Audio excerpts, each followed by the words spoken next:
tokenized yield landscape, circa early 2026. Flint West reporting. This table is simple. It's a map of where digital dollars are going, and more importantly, why. Because in 2026, money did not become more innovative.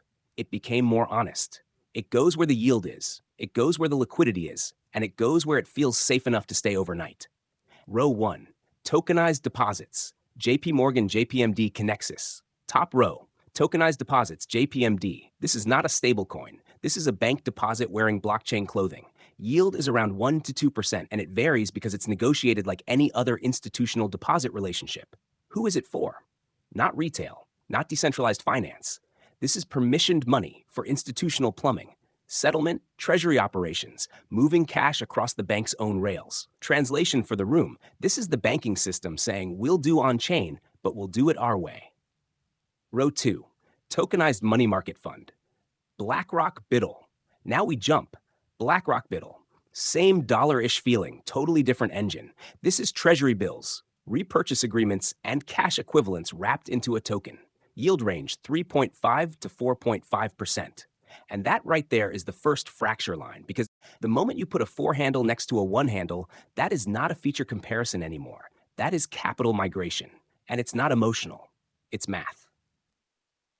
Row 3, tokenized money market fund, JP Morgan Money. Next, JP Morgan Money. And this is JPM saying, okay, fine. If yield is what's pulling liquidity, we're not going to watch from the sidelines. So Money is the bank's answer to BUIDL, short duration government paper, tokenized form, 4% plus target range. What matters here? Banks are building 2 layers at the same time. Deposit tokens for settlement control, tokenized funds for yield competitiveness. That's not confusion, that's strategy. Row 4, tokenized treasuries, Ondo OUSG. Now, Ondo OUSG, this is a wrapper, a packaging layer. Short-dated treasuries behind the scenes, token out front, yield around 3.4 to 3.5%. The reason OUSG matters is this.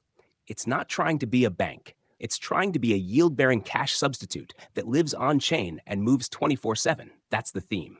Cash that doesn't sit still. Row 5, on-chain government fund, Franklin Templeton FOBXX. Next, Franklin FOBXX. This one's important because it breaks the stereotype. People assume all the yield products are institutional only. FOBXX is closer to public and retail accessible, depending on rails and wrappers. Yield around 3.5 to 3.6% on a 7-day basis. This is the retail bridge. Hey, you don't need a prime broker relationship to get on-chain treasury bill yield. And that's the quiet killer application. Risk-free-ish yield in token form. Row 6, stablecoins. USDC and USDT. Issuer level yield. Now look at this row, stablecoins, USDC, USDT. Issuer level yield, 0% to the user. And I want you to feel the tension here, because the stablecoin issuers are sitting on reserves that earn yield, but the product most users hold doesn't pay it out directly. So what stablecoins offer is liquidity, distribution, composability, and instant settlement. But they do not offer the one thing capital is addicted to, yield. Row 7. Stablecoins with rewards, USDC on Coinbase and Kraken. And here's the loophole row. Stablecoins with rewards, Coinbase, Kraken, others. Yield like rewards, 4 to 5%, not paid by the issuer, but by platforms sharing revenue. This is where the political war starts, because from a consumer perspective, this looks like my digital dollars pay me 4%. From a bank perspective, this looks like our deposits are getting siphoned into wallets. So the banks fight it in the only arena where they have an unbeatable advantage, regulation. This content is brought to you by Bobby Giggs. Promote your brand here and reach a wide audience across platforms like YouTube, Instagram, and Facebook. Follow the links in the description to get started. So let me land this plane. This table is not a list of products. This is a snapshot of the new monetary stack. Bank settlement money, JPMD. Market-priced yield money, BUIDL, OUSG, and FOBXX. Zero-yield liquidity money, USDC and USDT. Yield by proxy money, rewards. And the story is simple. In an on-chain world, settlement speed is now a commodity. The differentiator is who captures and distributes yield. The winners won't be whoever has the cleanest brand. The winners will be whoever controls the rails, the yield, the regulatory definition of interest, and the distribution channel that owns the customer relationship. This table is the scoreboard, and what it's telling you is yield is becoming the new moat. Stablecoins versus tokenized deposits. The real battle is yield. Section 1. Thesis.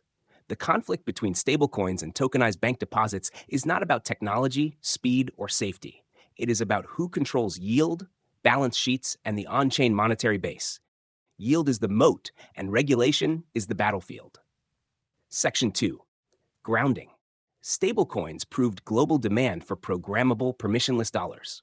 They scale distribution, liquidity, and composability, but generally do not pay issuer-level yield to holders. Tokenized bank deposits, by contrast, are traditional commercial bank deposits represented on-chain.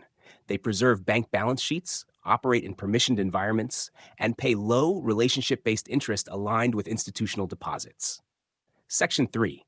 Catalysts. As rates normalized, yield-bearing on-chain products emerged, tokenized money market funds and tokenized treasuries, offering materially higher returns than deposits or zero-yield stablecoins.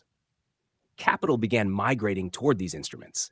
In response, banks accelerated tokenized deposit pilots while lobbying to restrict non-bank yield paths under stablecoin legislation. Section 4. Real-world stakes. For banks, deposits are cheap funding and strategic control points. Losing them raises funding costs and weakens lending economics. For platforms and users, yield determines behavior. When digital dollars earn 4% instead of 1 or 0, liquidity moves. For regulators, the fight centers on definitions. What counts as interest, who may pay it, and under which regime? Section 5. Contextual clarity. On-chain money has already bifurcated. Bank-controlled settlement money that prioritizes balance sheet control and regulatory certainty. Market-priced yield money that prioritizes return, liquidity, and 24/7 movement. Settlement speed is now a commodity. Distribution is abundant. Yield is decisive. Section 6. Bottom line. Tokenized deposits are not a stablecoin upgrade. They are a defensive adaptation. Stablecoins are not obsolete. They are distribution rails. The market is voting in real time, and it is voting with yield. Whoever controls yield, legally, operationally, and at scale, will control the future of on-chain money. Flint West, signing off.